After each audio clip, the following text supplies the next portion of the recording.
Hadiah? Tatapan Lina jatuh pada kotak hadiah merah muda yang diletakkan di tempat tidur. Apakah pria ini suka kerasukan Sinterklas? Di kabinet tersembunyi hati merah muda yang dia kenakan di lehernya hari itu.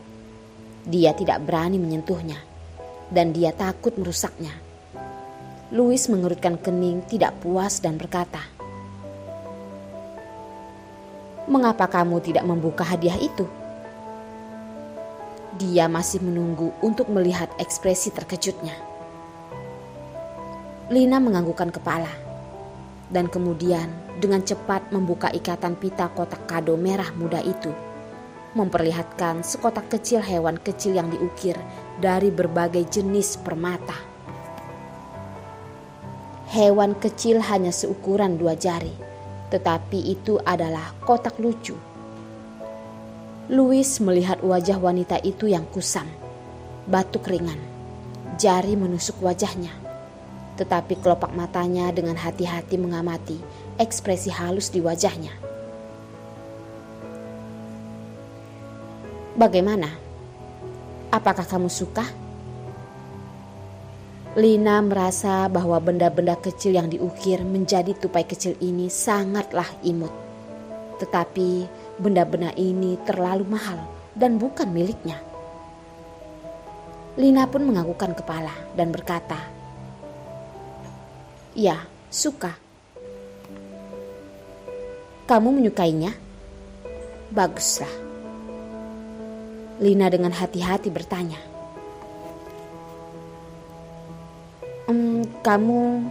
Mengapa kamu memberikan ini?"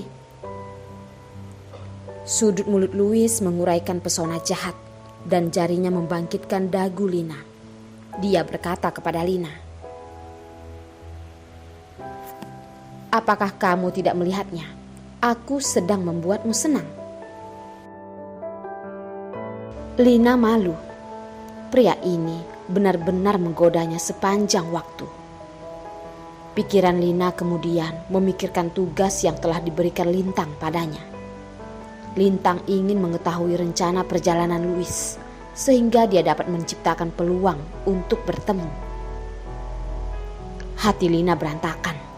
Dia awalnya tergoda untuk menunjukkan wanita lain dan menarik iblis yang memaksa wanita seperti Louis, sehingga dia secara otomatis bisa membiarkannya pergi. Tetapi dia takut pria itu akan melihat apa yang sedang terjadi. Ketika dia berpikir bahwa ibunya masih di tangan mereka, Lina masih memiliki keberanian untuk menguji keberadaannya. Tepat ketika Louis pergi, Lina dengan gemetar dan bertanya, "Apakah kamu masih sibuk dengan pekerjaan hari ini?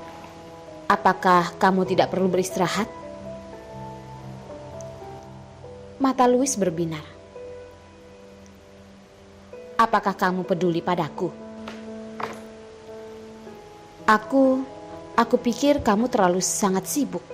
Aku ingin bertanya, apakah kamu sibuk dengan perusahaan, tidak punya istirahat atau hiburan?"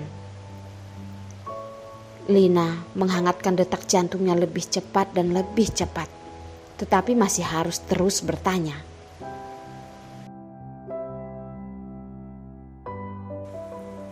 "Hiburan terbesar dan istirahatku ada di tempat tidurmu." Louis memandangi wanita yang pemalu di tempat tidur dan hatinya seperti susu yang meleleh. Wajah Lina bahkan lebih merah. Pria ini selalu memiliki cara untuk membuat kata-kata asli yang ingin dia katakan menjadi tidak adil. Telapak tangan Louis menyentuh kepala Lina. "Tenanglah, pekerjaanku akan segera berakhir. Itu tidak akan membuatmu bosan. Itu tidak akan menunda motivasiku di tempat tidur. Aku akan membawamu pergi keluar untuk jalan-jalan." Dia menatapnya seperti sedang menonton mangsa yang telah ditangkap. Selama hatinya kembali padanya, dia tidak percaya bahwa dia masih akan menjaga orang yang sekarat. dan pasti akan berjalan bersamanya dan tinggal di rumahnya sendiri. Lina tidak tahu, inisiatif berulang Louis adalah ingin menangkap hatinya, menyembunyikan pikirannya yang lebih dalam. Kemudian Louis pun meninggalkan kamar. Tapi kali ini Lina tidak bernapas lega. Dia meraih hatinya dan merasa bahwa jantung dari posisi ini masih memiliki sisa ritme yang baru saja dikalahkan terlalu cepat. Masih harus mengambilnya perlahan dan akan memiliki kesempatan untuk terus bertanya kepadanya kemana dia akan pergi. Kali ini itu tidak akan cukup. Lina dengan hati-hati menempatkan kotak tupai ini ke dalam lemari tersembunyi. Dia juga berpikir sangat sederhana. Meskipun dia dan Louis sekarang berkewajiban menyerahkan pada hubungan perdagangan, tidak melihat cahaya, tidak tahu berapa lama itu akan berlangsung. Tetapi dia tidak menerima barang-barangnya, dia tidak akan menerimanya. Jadi sekarang Lina tahu bahwa hal-hal ini akan dikembalikan pada Louis cepat atau lambat. Setelah Lina membereskan barang-barang ini, dia bersiap untuk mengambil alat kontrasepsi dari laci. Tetapi dia sadar, pil penunda kehamilan itu habis. Ketika dia bingung, dia berpikir bahwa dia akan keluar dan kembali ke apotek untuk membeli pil. Dan pintunya berdering lagi. Mata Lina jatuh ke tempat tidur yang sangat berantakan. Wajahnya masih merah. Jika orang lain melihat pemandangan di tempat tidur ini, mereka tidak akan mengerti apa yang terjadi pada tempat tidur itu. Lina dengan cepat mengganti spray dengan jejak yang tersisa di tempat tidur. Dengan panik, dia meletakkan spray di bawah tempat tidur. Memikirkannya, dia masih membersihkannya sendiri dan kemudian mengeringkannya nanti. Dalam hal ini, tidak akan melihat pemandangan yang memalukan. Setelah Lina meletakkan spray, dia pergi untuk membuka pintu. Benar saja, seperti yang dia duga, orang-orang yang kembali adalah dua wanita berpakaian pelayan yang kembali setiap hari.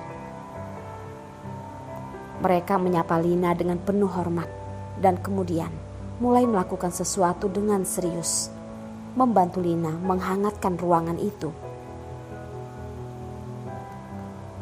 Lina berkata,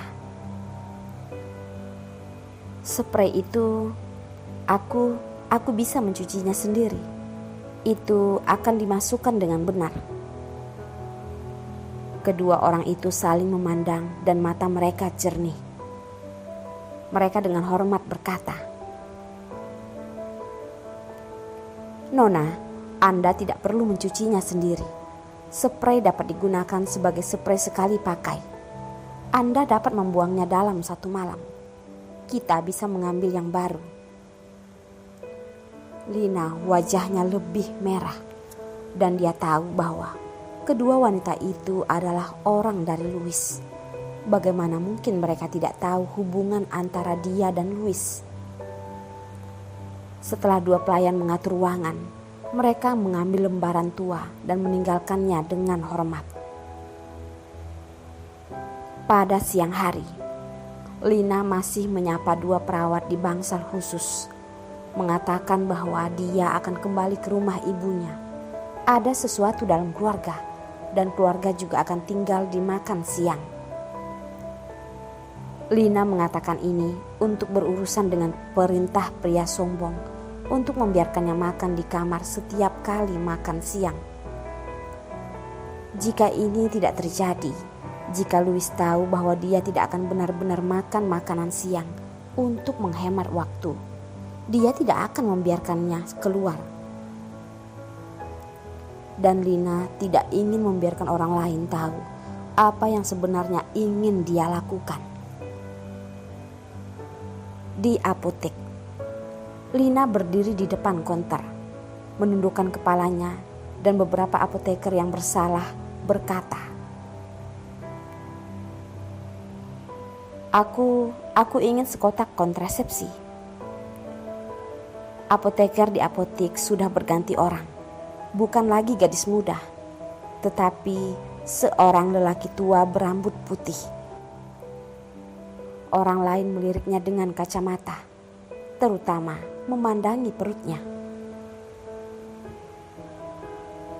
Apakah kamu membelinya untuk diri?